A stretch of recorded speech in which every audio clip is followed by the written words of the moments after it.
Highland sheep, it would translate to. Look at this. How do I get my yarn around there, and how do I hold my hands? Hello, welcome back. My name is Teresa, also known as Knitting Hood. I'm a knitter from Germany, and on this channel I share all that is on my mind, knitting wise. And today I really felt like recording a standard knitting podcast episode because one, I have very much researched and looked into knitting stuff I haven't done before. And second, it is officially September here in Germany, which means autumn is around the corner. And that also means it's finally the knitters season. Yesterday it was very rainy and very gloomy, and I was so here for it. I spent my whole evening knitting, and yeah, just enjoyed it. I'm a cozy weather girl through and through. Yeah, so I think let's get started because I have a lot to chat about. And let's maybe start with what I'm wearing, which is my first finished object. It's the Poppy Tee by Petite Knit, but with a little twist, because I modified it to have straps. I did this because I had a lot of yarn left, or not a lot of, but some skeins left over from other projects, and it was La Mana Como that I used. It's a 100% wool yarn, and I had this white color and then the beige color left. The white was left from my champagne cardigan and has been sitting in my stash for years. And the beige is from a recent project. It's from my No Basic Sweater by Anne-Catherine. So yeah, I just thought the two of them were a nice fit. I had almost equal amounts left. And I also wanted to try the Poppy Tee for a very long time because I haven't done a satin sleeve construction before, which is this kind of a construction where you kind of start knitting flat and shape the shoulder and also the back piece here, and it then goes down, but at the same time you're working a little bit of the sleeve already, and I think it gives a very, very nice fit. It cuts straight down here, and I really enjoy that fit on me. The No Basic Sweater that I recently finished also has a similar fit. It's a very different construction, but it also has these lines that go straight down from the shoulder. And I think, yeah, right now I'm really enjoying that look. Because a raglan construction would start here and then go out and not over the shoulder. So yeah, that's it for the construction. I played a bit of yarn chicken on this. I had just under 1,000 meters of in total of the colors, and I knew that I was just about to squeeze one of those tees here out, and it worked out perfectly. I mean, I knew that I was a bit short on yarn, so I started with the yoke first, of course. I then added the collar, and it is a double folded collar that you kind of knit down here. And I did the double knitting, but I didn't knit it down straight away, but I left it on my cord. So I thought that if I was really cutting it close on yarn, I could unravel the bit that folds in and then just do a single collar. So that's what I did at the very beginning. Oh fuck, the siren is going. Okay, we are living next to a fire department, and in Germany every Saturday they do a trial alarm where they check if the siren is working. It is. So yeah, here we go. Where were we? Yeah, so because I knew that I was going to maybe run out of yarn, like I said, I applied the color at an early stage. Then I did a little bit of body in the round, and once I ran out of one of the yarns, like when I finished one ball, I just decided to do the sleeves. I then did the sleeves and at that point I already knew that I was about to make it to the normal length that is recommended in the pattern. Yeah, so I did both sleeves, and my thinking was that I could just then make the body as long as it gets, like use up the yarn, and whichever length it would get to, that would be it. So yeah, like I said, I did the sleeves. It also, they have a nice little detail where you do a round of knits, then a round of pearls, then again a round of knits, and then you only start the 1x1 rib. I did a sewn bind off, like the tubular one where you do the setup rows. And yeah, that was the sleeves out of the way, and then I went into the body, and I actually managed to get a decent length. If I stand up, you can see that like I'm wearing high-waisted pants and it covers them really well. So I think the length is really nice. And I had to do the bottom ribbing in the beige color. Because like that's a bit strange in my calculations. I mean I had a bit more of the white yarn, and I thought that, yeah, well, I would just do all the ribbing in the white and it will be good, but then at the end I somehow had more of the beige left. But I think it, like, if I'm standing up again, I think it integrates nicely.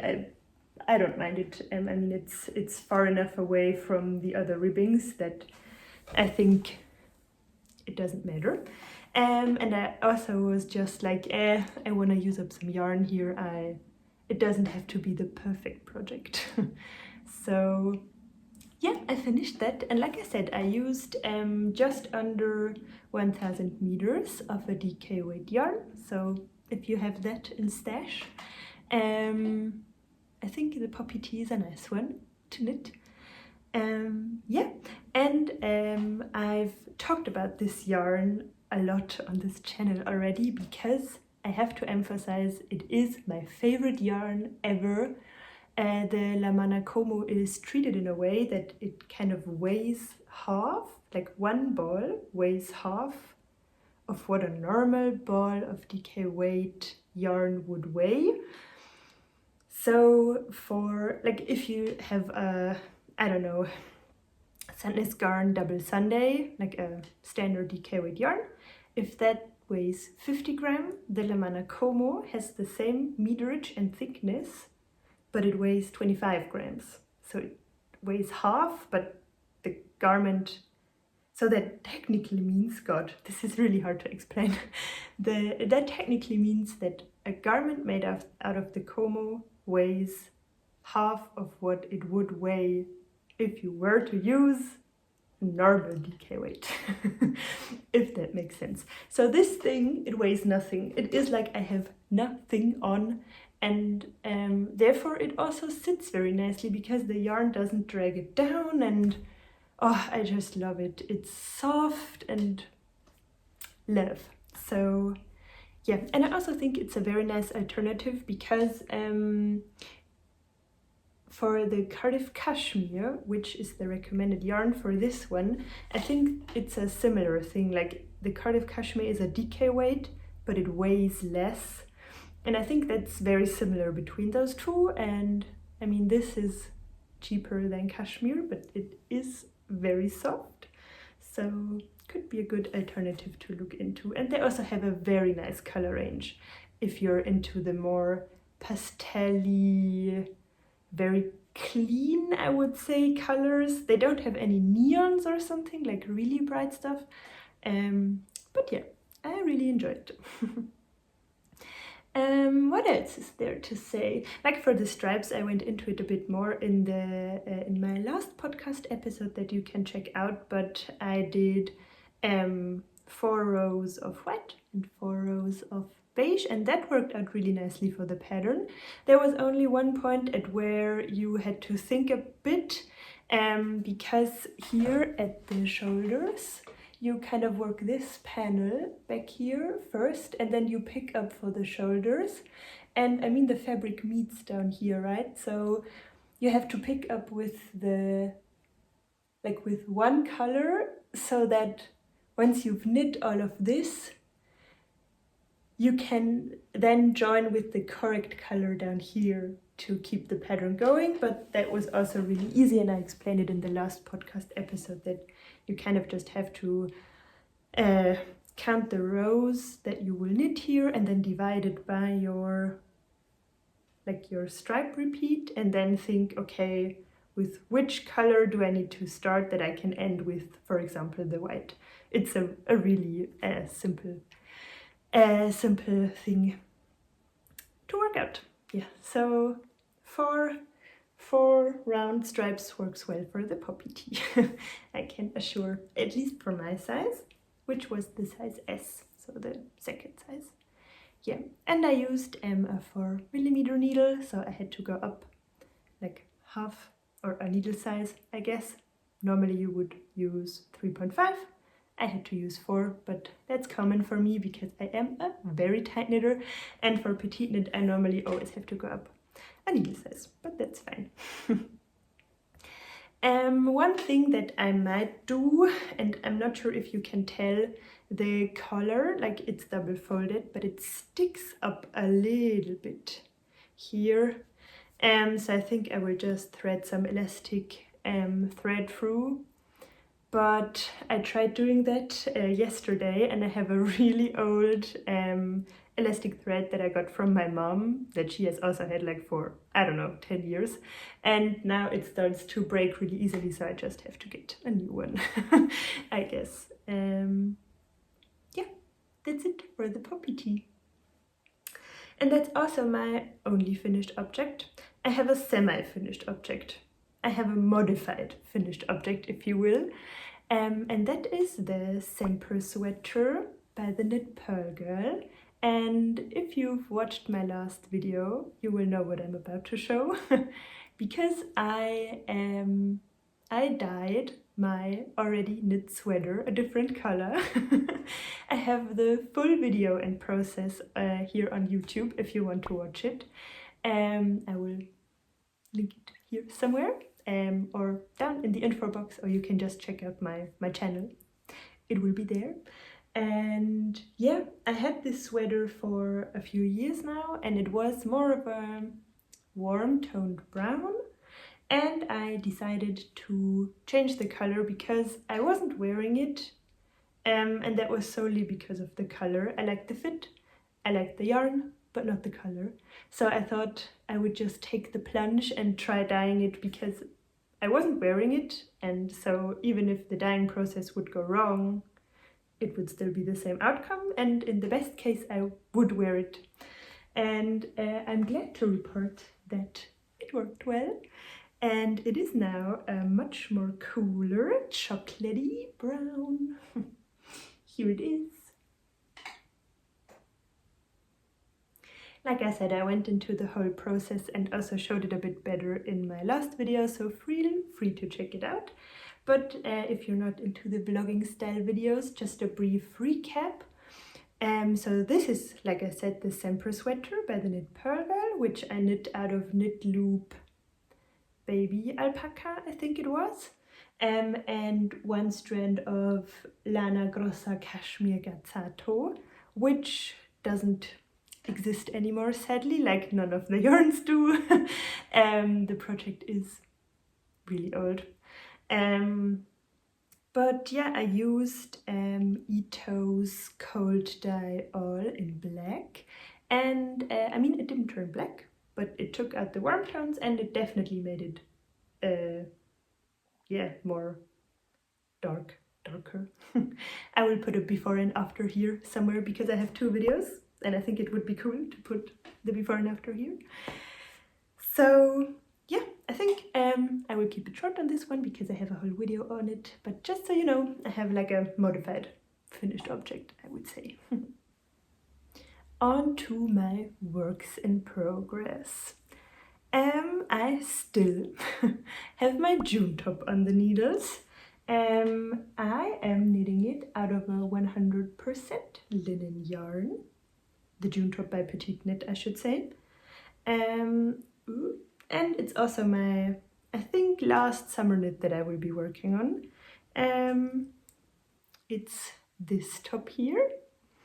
I'm knitting it in a pretty lavender color, and it's Wollen Berlin Lino Mucca, like I said, a 100% linen yarn, and it's really thin. You can see I'm knitting it with 3 strands, and that is kind of their USP behind this yarn. It is really thin, but they market it so you can use multiple strands to meet different gauges, which I think is nice. It also has different gauges on the ball band around it. I think it includes gauges for 1 strand, 2 strands and 3, and I'm using 3, which is about a DK weight. And yeah, I don't know, slowly knitting away on this. This is where I was last time. I was a real knitting podcaster and put a progress keeper. Like, I don't know, maybe it's 5 centimeters. Yeah, I struggle a bit with this yarn because I am already prone to getting like how do you call this? Like my wrists hurt, not only from knitting but also from work, because I do a lot of computer work. Yeah, so I am a little prone to that. And the linen yarn, as it is really hard and slippery, it kind of exaggerates this feeling, so I cannot work on it for long amounts of time. I have to take breaks. So yeah, that is why the progress is really slow on this one, but I really want to finish it this summer, because otherwise I think it will turn into a lingering whip and yeah, take ages. So yeah, let's see. Like I said, I really want to finish it this autumn at least, and maybe I will do this thing where I will knit on it like for 20 minutes a day, and then I think I will make some decent progress, because for the June top you basically knit a long tube from the bottom up, and then you start the straps. And yeah, so the first few, like the first majority of the project is not that engaging, and I sometimes struggle with that. I'm more of a top-down, I have an exciting part first kind of knitter, but I already own a June top, like I said before, and I really like wearing this one because it's so easy to throw on, so I want to make another one. So I think this is more of a, how do you say it, it's more of a product knit, not a process knit. So yeah, that's the update on that, really brief. And I think my other summer knit that I have on my needles, which is the square neck camisole by Garnoxlicht. I think I will put that one into hibernation for a bit. I haven't worked on it since I have last shown it. This is why I don't have it with me. Just so you give it an update, I think I will put this on hold for now and take it with me on vacation, because we are going to Thailand in January, and I think like we have a lot of long flights and also like time at the beach and stuff. And I think a project that is a very small gauge and only takes little yarn would be a good holiday knit, because I can pack it really compact and take it with me. So that's the plan, that I take that with me. I think that will be a good idea. So I will put it on hold for now, because I don't think I would finish it anyway this year, because I'm not in the mood for summer knits anymore. Yeah, so that's it about the summer knits. So let's get into the cozy knits, which I'm all about at the moment. So this autumn and winter I wanna knit more color work, and I have 2 projects that I will do, at least. And like the first one is more of a trial one for the second one. So my first color work knit that I will do is the Maxine hot water bottle cover by Laura Penrose, and I started it a few days ago, not too long ago, and just have to see that my yarn doesn't get all tangled. And this is how it's looking right now. So I have some color work already done, and I also already have the hot water bottle that will go in there, and it kind of matches, and I think that's very cool. So this will basically go on here. Yeah. So about this project. First, maybe why I want to knit this. So I will talk about that as a next project, but I really want to knit one of those Olympic Norwegian colorwork ski jumpers, and they are all over colorwork, like all over colorwork. And I have knit colorwork before in socks and also in a sweater. And it was actually the first sweater I ever knit. I got a set for it for Christmas, like 5 years ago. And it was the... I looked it up before I started filming, but I forget. I will put it up here. It was also a blue colorwork sweater that had colorwork around the yoke and the sleeves. And I cannot really remember how I knit colorwork back then, but I did swatch for one of the Olympic ski jumpers, and I found it a bit hard to manage my yarn and keep the tension looking good. So I thought, okay, before I start into one of those Olympic jumpers that will take a long time, I will practice my color work on something smaller, and I already had the Maxine hot water bottle in stash, so I thought that would be a good way to start. So yeah, basically I'm trying 3 things here.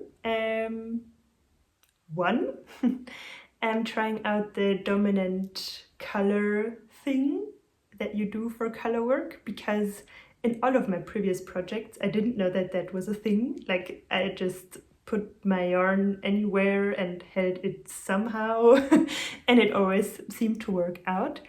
But it appears that in colorwork knitting you should keep you should pay attention how you hold your yarn and where you hold it, so that the dominant color that should stand out more on the colorwork can stand out more, and it has to do with the floats and how you carry them at the back, I believe. I watched a very interesting video where a person explained how this works, and I will link it down below because I found it really interesting. And she basically said to keep the background color on the right side of you and the dominant color that you want to be standing out more on the left side of you. So that is what I'm trying out here for the hot water bottle cover. So basically I keep the dark blue on the right side of me always, and the contrast color, which is like a light, it's more of a beige or off-white, and then a lighter blue on the left side of me. And so far I can confirm that the white stands out more. Yeah, and for the stranded knitting, I'm still not too sure how I will do this. Like in the past, I always, like I'm a continental knitter. I hold my yarn in my left hand. And for the past colorwork projects like socks and stuff, which were a smaller circumference, and the yarn was also thinner, I always held 2 strands on my index finger, and it worked really well. I had no problem. But for some reason, like the hot water bottle cover and the Olympic sweater are both knit at about DK weight gauge, so thicker.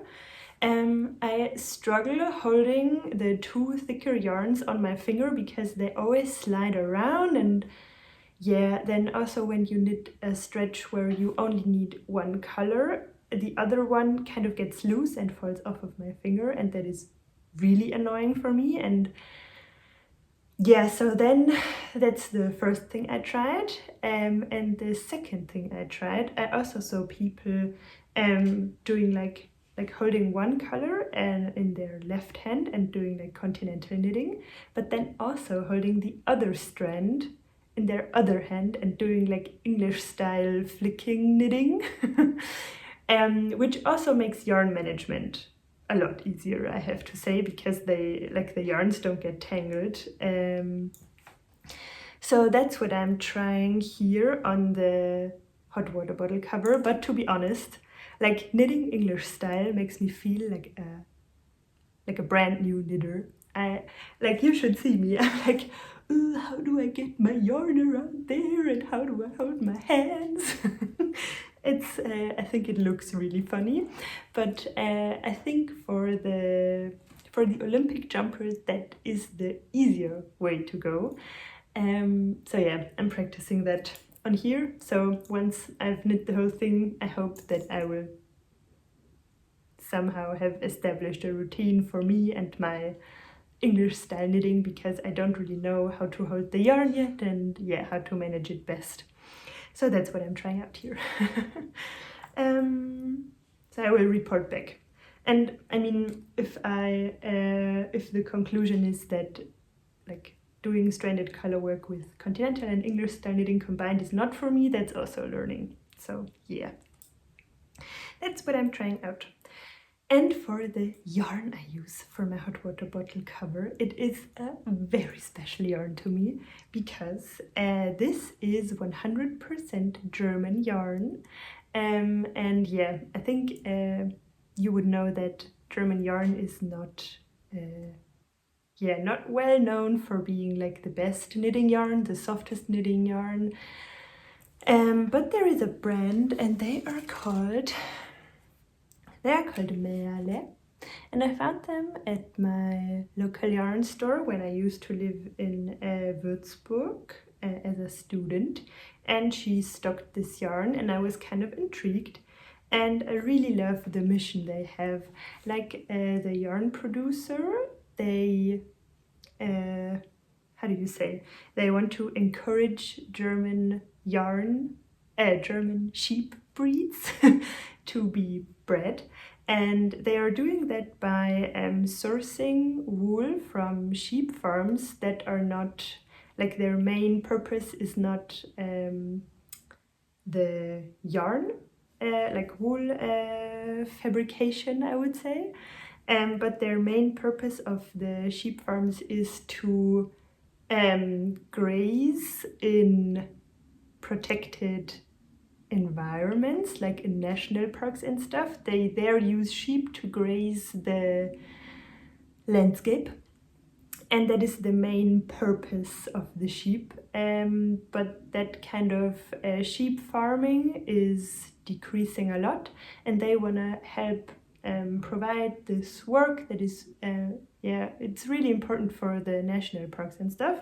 So they want to preserve it by also selling yarn of the sheep.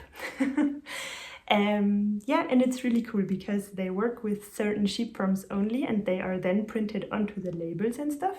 So this, for example, is the island sheep, it would translate to, and it's let me translate. It's from the island Föhr, that's located in the North Sea, that kind of connects to Germany, and yeah, it's the farmer John. So I love all about this. It's a really, it's a really rustic yarn, but I wouldn't say it's itchy. Like, I think probably it is similar to Danish or Norwegian yarn, because it's also this kind of segment of the world. And yeah, it's also a 1-ply yarn, and yeah, it varies between thick and thin, but I don't think that's a problem. It runs 90 meters on 50 grams, and yeah, they have different ones. Like, this is the island sheep, like I said. Then there's also, let me check, the Rhön sheep, which is it's a region in Germany. Yeah, and the farmer here is called Elmar. Oh, I love it. Yeah, and they also they graze on these limestone meadows in limestone mountains, which is cool. And then the other one was like a city sheep, and they are near Berlin, so near our main town, and he is called Knut. And I love it. There's also like the Berlin skyline out there. Really cute. Capital city, not main city, our capital city, that's what I wanted to say. Yeah, so I think it's a really nice mission that yeah, I want to support. So, and I also thought it's a rustic yarn, but I don't mind it on my hot water bottle cover, because yeah. And it also claims that it is really good for color work because it is so rustic. So that's nice. I have these 3 colors here. And so more of a high contrast, more of a low contrast. This is the dark blue is my main color. And yeah, I think they will be nice. So this is the capital sheep, the Rhön sheep, and the island sheep. Very cute. So yeah, I'm chugging away on this. I'm also really excited because I haven't color worked in so long, and I mean, it's a simple color work, you have no more than, I'm doing the 3-color version, and you have no more than 2 colors in one row, so that's an easy one. Alright, so enough about that. And like I said, I'm doing the hot water bottle cover as more of a trial and exercise project for the one that is more exciting. And it is a Olympic ski jumper, and I already did a switch. Look at this. It's gonna be so pretty. I decided to swap the gray and the green, but otherwise, this is the vibe we're going for. I got the yarn, and that is also some acquisitions. I got the yarn at the Knitting for Olive fundraiser event they had for Gaza help, and I got the colors. This is Midnight in the heavy merino. This is Cream, Pearl Grey, Dusty Artichoke, and Dove Blue. So these are gonna be my colors. I also have them here in a little basket. And so the Midnight one is gonna be my main color, and I think it's gonna be very pretty. I wanna do a little bit of a hybrid here. So I was originally inspired and already talked about the Trondheim 2025 Semper Sweater by House of Yarn. But I then did some research on steeking, and I've never steeked anything, and for these kind of zipper jumpers, you don't only have to steek the armholes, but you also have to steek the collar. And I think I wanted to make it a bit easier for me, and yeah, I kind of ditched the whole zipper sweater thing, and I will do a round collar one because I then only have to steek the armholes. I looked up some techniques, and I think I want to stick using the sewing machine reinforcement method, where you kind of sew along where you want to stick and then cut in the middle, because I do have a sewing machine, so that's I think what I will do. Yeah, so, but for the pattern, that's what I wanted to say originally. Yeah, I was first inspired by the Trondheim 2025 one, but like I said, that one has a zipper, and there also is a round neck version, but I don't love that one as much. And like in my research for these Nordic Olympic jumpers, I also found the Lillehammer 1994 jumper, which got like a revamp. They updated it a bit, and I did a very profound Google search, and on Reddit I found someone that had a updated like pattern for it, that also showed the jumper a bit more cropped, and yeah, just a bit updated and modernized, I guess. So I got that one, and it is free. Like I think all of these Olympics ski jumper patterns are free, because as like the original idea was that you can kind of knit along with the Olympians wearing the sweaters. You could knit yourself one at home. So yeah, I found that one. Like I said, it got updated a bit, and I decided to go for the Lillehammer 1994 version. It has a round neck, and I didn't enjoy the colorwork motif it had on the front, because it's two horses, and I'm not a horse lover. I don't mind horses, but I'm also not crazy about them. And I really loved the look of the Trondheim jumper, where there is a ship and a kind of a flag on there, and I just think it looks so retro, nostalgic, and I just love it. So I did a little crossover, and I looked at the charts for both jumpers, and I kind of put the ship and the flag into the spaces where the sheep would be. I can insert a photo somewhere where the sheep would be, and then I just did some colorwork motif around to fill out the gaps, and I think it worked out nicely. And I mean, for the chart you just have to follow it, so that definitely is a modification that you can do. And also, when I first started knitting, I always did colorwork motifs for my socks myself. Like I just painted on a checkered piece of paper.